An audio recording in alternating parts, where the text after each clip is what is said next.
Hello guys. तो मैं सबसे पहले सॉरी बोलना चाहती हूँ कि मैंने इतने दिन तक कोई स्टोरी अपलोड नहीं की। वो एक्चुअली मेरे प्रैक्टिकल एग्ज़ाम चल रहे थे तो मैं थोड़ी बिज़ी थी, उसके लिए सो सॉरी। तो चलिए हम अपनी स्टोरी की ओर चलते हैं। तो हमने अपनी स्टोरी में देखा था कि मैडम यू जो थी वो विंग के कान पकड़कर उसे महल के अंदर ले गई थी। अब उसके आगे मैडम यू विंग को ले जाके एक कमरे में खड़ा करती हैं जहाँ पर उसके फादर जियांग फेमिया, उसका छोटा भाई जियांग चेंग और उसकी बहन जियांग यांगली भी थी। तो वो मैडम यू कहती हैं, विंग मुझे ये बताओ तुम इतने दिन से थे कहाँ, और तुम जो खबर लेने गए थे वो लाकर सीधे महल ना आकर वहाँ पॉन्ड के पास उन लड़कियों के साथ कर क्या रहे थे? तुम्हें क्या लगता है मुझे पता नहीं चलेगा कि तुम यहाँ आ गए हो और मैं तुम तक पहुँच नहीं पाऊँगी? तो विंग नीचे देखते हुए नर्वसली हंसते हुए कहता है, मदर मुझे पता है आपको सब कुछ पता चल जाता है मेरे बारे में, पर मदर मैं तो बस थोड़ी सी मस्ती कर रहा था। और एक प्यारा सा पाउट बनाता है। सारे लोग हंसने लगते हैं। फिर जियांग फिर कहते हैं, तो तुम्हें कुछ मिला? तो विंग ने कहा, हाँ मिला तो है, पर अभी कुछ कह नहीं सकता उस बारे में। पर फादर मुझे आपसे कुछ और भी कहना था। तो मैडम यू उसकी ओर एकदम घूर के देखती हैं और कहती हैं, इस बार क्या किया है तुमने? तो विंग कहता है, मदर आपको हर बार ऐसा क्यों लगता है कि मैं ही कुछ गड़बड़ी करता हूँ? पर इस बार मैंने किया है। मैडम यू कहती हैं, मुझे पूरा यकीन था कि तुम कुछ ना कुछ करके ही आए हो, तो अब बताओ क्या करके आए हो? तो विंग कहता है, एकदम अपनी गर्दन पर स्केच करते हुए, थोड़ा सा पाउट बनाते हुए, वो मदर मैंने किसी ओमेगा को मार्क कर दिया है। तो सब एकदम शॉक हो जाते हैं। फिर मदर पूछती है, कौन है वो? तो उसे अपने साथ लेकर क्यों नहीं आए? तो बीन कहता है, मदर मेरी गलती नहीं है, वो मुझे छोड़कर भाग गया। तो सब लोग और शॉक हो जाते हैं कि एक ओमेगा जिसे राजकुमार ने भाग किया और वो भाग गया। क्योंकि एक मार्क ओमेगा हमेशा अपनी अल्फा के साथ रहना चाहता है, तो उसका भागना सबको शॉकिंग लगता है। फिर भी मैडम यूँ कहती हैं, मुझे पूरा यकीन है तुमने कुछ किया होगा। नहीं मदर मैं तो होश में ही नहीं था, मुझे तो जहर दिया गया था ना। एक बार फिर से लोगों को शौक लगा, जहर? बीन को जहर किसने दिया? मुझे नहीं पता मदर, पर शायद मुझे पहले से ही जहर दिया गया था जब मैं यहाँ से गया था। तो फिर जियांग फेमिया उठते हैं और बोलते हैं, यू तुमने किसी को बताया तो नहीं कि बींग वापस आ गया है? तो मैडम यू कहती हैं, नहीं अभी किसी को नहीं पता है इस बारे में। तो जियांग फेमिया कहते हैं, तो किसी को मत बताना कि बींग वापस आ गया। बींग कहता है, पर फादर क्यों? कहते हैं, अगर तुम्हें कोई महल के अंदर जहर दे सकता है तो वो दोबारा तुम्हें मारने की कोशिश कर सकता है, इसलिए तुम जब तक यहाँ हो किसी को नहीं पता चलना चाहिए कि तुम जिंदा भी हो। फिर कहते हैं, पर तुम्हें अगर जहर दिया गया था तो तुम ठीक कैसे हो? तो विंग कहता है, मुझे भी नहीं पता, मैं तो मरने वाला था। उसके बाद उस लड़के ने मुझे बचाया। वो तुमने एक मेल ओमेगा को मार्क किया?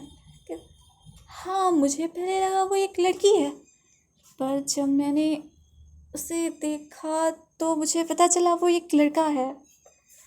तो सब लोग और शौक हो गए। और फिर वो कहते हैं, हाँ पर उसके साथ उसकी हीट गुजारने के बाद मैं अपने आप ही ठीक हो गया। तो उसकी मदर कहती है, इसका मतलब उसने तुम्हारे जहर को ठीक किया? मुझे नहीं पता मदर, पर मैं इतना कह सकता हूँ कि उसने मुझे ठीक किया। मेरे जहर कैसे गया इस बारे में मुझे भी ज़्यादा कुछ पता नहीं। उसकी मदर कहती है, ठीक है तो जाओ और उसे लेकर आओ। कहते हैं, पर मदर बात वो ये है कि मैं जानता ही नहीं वो कौन है। तो मैडम ही उसके एकदम घूर के छोटी छोटी आंखें करके देखती हैं, कहती हैं, वीन तुम ऐसा कैसे कर सकते हो? तुमने किसी ओमेगा के साथ उसके हेट में नाइट स्पेंड की है, तुम्हें पता है ऐसी किसी ओमेगा की हीट में उसके साथ गुजारना और ऊपर से उसे मार्क करना। मार्क ओमेगा के साथ तुमने हीट गुजारी है, तुम्हें पता है वो प्रेग्नेंट भी हो सकता है। पर मदर मैं तो रिस्पॉन्सिबिलिटी लेने को तैयार था, वही भाग गया।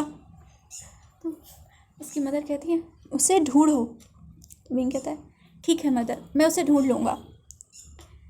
फिर ऐसे ही कहते हैं और अब हमें दिखाया जाता है कि पूरे इन सब बातों को पूरा 6 साल गुजर चुका है। विंग बेचारा अभी भी अपने ओमेगा को ढूंढ रहा है और उस बेचारे को उसका ओमेगा मिल नहीं रहा है। फिर यहाँ विंग की भी गलती है, वो हर जगह ढूंढ रहा है अपने ओमेगा को, पर लान कबीले में नहीं, क्योंकि जहाँ विंग ने ओमेगा को मार्क किया था वो लान कबीले से बहुत दूर का एरिया था और उसे पूरा यकीन था कि वहाँ लान कबीले वाले लोग तो जाएंगे नहीं। और दूसरी बात, उसने जिस ओमेगा को मार्क किया था उसके सिर पर फोरहेड रिबन नहीं था, इसलिए उसे पूरा यकीन था कि वो लान कबीले से तो नहीं है। फिर वो सोचता है कि अगर वो लान कबीले से नहीं है तो और कहाँ से है, क्योंकि उसने तो बाकी हर कबीले में लगभग सभी मेल ओमेगा देख लिए हैं। फिर विंग सोचता है क्या वो उससे छुप रहा है, पर क्यों? विंग ने उसके साथ ऐसा क्या किया है? विंग ऐसा सोच ही रहा था, फिर उसे उसकी माँ कहती है कि विंग, चेंग और यानली को तैयार करो, उन दोनों को गुसू जाना है। तो विंग पूछता है पर क्यों माँ? उसकी माँ बोलती है तुम भूल गए हर 8 साल में होने वाला सम्मेलन इस साल गुसू में है और हम चाहते हैं कि जब इस बार चेंग और यानली जाएं और उनके साथ 3 और डेसिबल जाएंगे। तो विंग कहता है पर मैं क्यों नहीं जाऊँगा मदर? उसकी माँ बोलती है विंग, तुम नहीं जा सकते क्योंकि तुम युवराज हो और अभी किसी को नहीं पता है कि तुम जिंदा हो, तो तुम्हें कैसे जाने दे सकते हैं? तो विंग कहता है पर मदर, मैंने कब कहा कि मैं युवराज बन के वहाँ जाना चाहता हूँ? मैं हेड डिसिपल बन के वहाँ जाना चाहता हूँ, जैसे मैं आज तक यहाँ रहता आया हूँ। उसकी मदर कहती है पर विंग, तो विंग कहता है मदर, आज तक मैंने चेंग और यानली को कभी अकेले कहीं नहीं जाने दिया, मैं उन्हें अकेला नहीं छोड़ना चाहता। मैडम कहती पर विंग, मैं तुम्हें वहाँ नहीं जाने देना चाहती, अगर किसी ने तुम्हें पहचान लिया तो नहीं मदर, मुझे कोई नहीं पहचान पाएगा। उसकी मदर कहती है ठीक है, पर याद रखना कुछ गड़बड़ मत करना। हाँ मदर, मुझे पता है, वैसे भी मैं युवराज के साथ जा रहा हूँ। और फिर हंसने लगता है। मैडम यूँ भी हंसने लगती हैं। और फिर हमारा जो विंग है वो अपने छोटे भाई जियांग चेंग और छोटी बहन जियांग यानली को अपने साथ लेकर और 2 और डेसिबल जो विद्यार्थी थे उन्हें लेकर यात्रा के लिए निकलता है। अपने पिता जियांग किंगम्या से, जो इस वक्त जियांग क्लैन के सम्राट हैं, उनसे इजाज़त लेता है। फिर हमें दिखाया जाता है कि रास्ते में विंग, चेंग और विंग जो है वो चेंग व राजकुमारी यानली से कहता है तुम दोनों को क्या लगता है कि जो गोसू के दूसरे राजकुमार हैं वो दिखने में सच में सुंदर हैं? इस पर चेंग कहता है आपको इससे क्या करना है, आपको तो उस पर ध्यान देना चाहिए जिसे आप पिछले 6 साल से ढूंढ रहे हैं। विंग कहता है वो मुझे मिलेगा तो मैं तो उसे बताऊंगा, उसने मुझे सबसे ज़्यादा परेशान किया है। और फिर यानली और चेंग हंसने लगते हैं विंग का इस तरह का झूठा गुस्सा देख के। फिर विंग कहता है मैं तो इसलिए कह रहा था क्योंकि मैंने सुना है वो भी एक अल्फा है, तो क्या वो मुझसे ज़्यादा सुंदर है? इस पे यानली हंसते हुए कहती है तो विंग, तुम उसे खुद ही देख लेना। फिर सब गुसू पहुंचते हैं और तभी दरवाजे पर खड़े होकर अंदर जाने के लिए कहते हैं, पर जो वहाँ पे पहरेदार थे वो उन्हें अंदर जाने से रोक देते हैं। तो विंग कहता है सभी जा रहे हैं तो हम क्यों नहीं जा सकते? हाँ, जो पहरेदार थे वो कहते हैं राजकुमारी को सभा में भाग लेने की इजाज़त नहीं है, वो एक ओमेगा है। तो विंग कहता है पर वे भी जियांग कुल की तरफ से हैं और गुसू के लान परिवार के मेहमान भी। और चेंग कहता है तुम हमारी राजकुमारी की बेइज्जती कर रहे हो। तो जो पहरेदार थे वो कहते हैं हम ऐसा कुछ नहीं करना चाहते हैं युवराज, पर आप भी समझिए कि गुसू के लान कबीले में सभी ओमेगास को, जो लड़कियां हैं उन्हें नकाब पहनना ज़रूरी है। और साथ ही ओमेगास के लिए अभी तक कोई भी ओमेगा गर्ल नहीं आई है यहाँ पर, और ओमेगा गर्ल को चिंगशी में जाने की इजाज़त है, गुस्सू में नहीं, तो बीइंग उस पर गुस्सा होने लगता है। और फिर जो पहरेदार था वो बीइंग को कहता है कि लान परिवार का नियम यही है, तथा एक तरफ इशारा करते हुए बताता है कि राजकुमारी को उस दिशा में जाना चाहिए। वहाँ हमारी लान राजकुमारी हैं जो इनकी मदद करेंगी। तभी बीइंग गुस्सा करते हुए अपनी तलवार निकालने लगता है। तभी वहाँ पर एक बहुत ही खूबसूरत सा कल्टीवेटर सामने आता है और कहता है, आप यहाँ सम्मेलन में शामिल होने आए हैं, युद्ध के लिए नहीं, इसलिए गुस्से को त्याग कर अपनी बात हमें बताएं। तभी हमारा चेंग है जो आगे बढ़ता है और वो कहता है, हम जियांग राज से आए हैं, और झुककर वो करता है।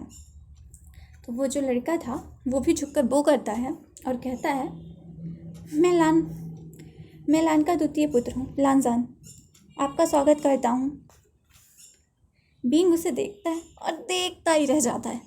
फिर वह सोचता है, क्या ये सच में अल्फा है? और अगर अल्फा है तो ये इतना खूबसूरत कैसे है?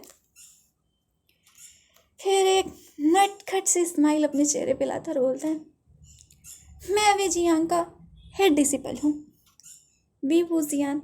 आप मुझे विंग कह सकते हैं, सब मुझे प्यार से विंग कहते हैं। लानजान चुपचाप उसे देखता है और कुछ नहीं बोलता। लानजान पहरेदार की तरफ देखता है तो पहरेदार जो वहाँ पर सब कुछ हुआ उसे बता देता है। फिर लानजान राजकुमारी यानली से कहता है, राजकुमारी आप मेरे साथ आ सकती हैं। और फिर विंग से कहता है, आप क्लाउड रेसिस में हैं तो यहाँ के नियमों का पालन करिए। विंग मुंह बनाता है और जो हमारा लानजान है वहाँ से चला जाता है राजकुमारी यानली को, और राजकुमारी यानली उनके पीछे पीछे चली जाती है। लानजान राजकुमारी यानली के साथ एक कक्ष में आता है और वहाँ पर एक दासी थी। तो लानजान जो दासी थी उससे पूछता है कि लान राजकुमारी कहाँ है? तो वो दासी है, वो लानजान की जो गुस्से वाली नज़र थी ना उसे देखकर डर जाती है और वो बोलती है, राजकुमारी आज वो ऐसे हकलाने बोलने लगती है। तभी वहाँ पर वो कुछ बोल पाती है। तभी वहाँ पे सेबुजन आ जाते हैं। सेबुजन जो लानजान के बड़े भाई हैं, वो कहते हैं, राजकुमारी मुझे बताकर बाहर गई हैं, वो आती ही होंगे, तुम फिक्र मत करो, मैं जल्दी आ जाएंगी। फिर राजकुमारी यानली की तरफ देखकर पूछता है, ये तुम्हारे साथ कौन है लानजान? तो लानजान राजकुमारी यानली से अपने भाई को मिलवाता है। तभी वहाँ पर लान राजकुमारी लान एंगशी आती हैं और एंगशी आती हैं, उन्होंने नकाब पहन रखा था पर उनकी नकाब से भी उनकी खूबसूरती छुप नहीं रही थी, वो बहुत बहुत बहुत खूबसूरत लग रही थी। फिर एंगशी कक्ष में प्रवेश करते ही अपने दोनों भाइयों को झुककर वो करती हैं। फिर लानजान के पास आकर बोली, भाई मुझे माफ़ करना, तुम्हें बिना बताए गई, पर मैंने युवराज से इजाज़त ली थी। और सेबुजन की तरफ देखकर मुस्कुराने लगी। वैसे तो सेबुजन यूसी के गुस्सू के लान परिवार के पहले बेटे थे, यानी वो वहाँ के युवराज थे और वो लानजान के सगे भाई नहीं थे। पर लानजान और लान एंगशी ये सगे भाई बहन थे और साथ ही जुड़वा भी थे, यानी ट्विंस थे। तो तभी जो एंगशी थी, लान एंगशी, वो जियान यांगली के पास जाकर बोली, भाई आप आज मेरे कक्ष में किसी लड़की को लेकर आए हैं, इसका मतलब क्या समझूं? एकदम उसे चिढ़ाते हुए तीखी आवाज़ में बोल दी। तो जो हमारा लानजान था वो एंगशी को चुप कराते हुए बोलता है, ये हमारी मेहमान है, जियांग राज की राजकुमारी जियांग यांगली। तो हमारी जो जियांग यांगली थी वो झुककर वो करते हुए लान राजकुमारी को क्या कहते हैं, अभिवादन करती हैं, या कह दो एक दूसरे को बो करते हैं। तो हमारी लान राजकुमारी भी उसके सामने बो करती है और उससे कहती है, आपको यहाँ नहीं आना चाहिए था।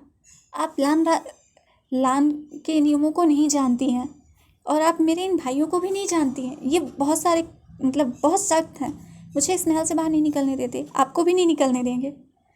तो लानजान उसे एकदम घूर के निगाहें देखता है तो बोलती है, हाँ हाँ ब्रदर, मुझे पता है, अपने कुल की कभी बुराई नहीं करते। और सब वहाँ पर हंसने लगते हैं। फिर वो राजकुमारी यानली से कहती है, मैं आपको यहाँ के बारे में सब कुछ बताऊँगी और आप मुझे बाहर के बारे में सब कुछ बताना। और यानली हाँ में सिर हिलाती है। हमारी यानली तो प्यारी है ही, वो हाँ में ही सिर हिलाएगी। तो चलिए हम इसके आगे का नेक्स्ट एपिसोड में देखेंगे। Bye bye guys.